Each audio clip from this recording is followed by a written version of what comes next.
Бәріңізге сәлем. Сіздермен бірге мен Аршын Бро. Біз сіздермен жаңа қалай Майнкрафттың жаңа көптеген версиясын жазуға болатынын көрсетемін. Ол үшін бірінші бізге әрине Google-ға кіру керек. Google-дан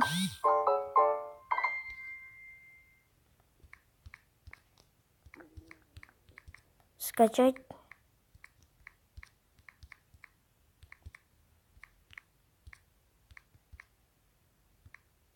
Последнюю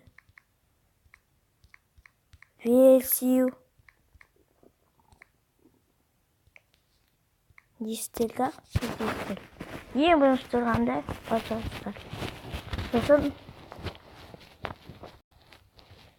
осындай шығады. Өстіп шығады. Сосын астыға істей білесіздер міне. Ең біріншісін 1.2.20 деп тұрғанда 1.2.20 деген версияны басасыздар. Сосын осыған кіреді. Сосын бұдан да астыға істей білесіздер. Астыға істей білесіздер. Сосын міне скачать Minecraft 1.2.20.2 не требуется лицензию деп тұр. Соны басасыздар.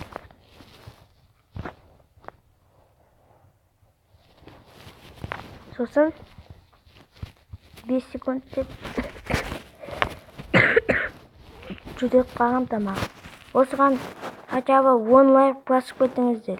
Сосын скачайтты басасыздар да, маяқтан скачать болғанда жүріп жатады. Міне, скачать. Сосын міне, сосын жүріп жатыр. Міне, Minecraft 1.2.20.2 деп тұр. Соны жазасыздар. Бәріңізге сәлем. Сіздермен бірге мен сау болыңыздар. 10 лайк жинап кетейік.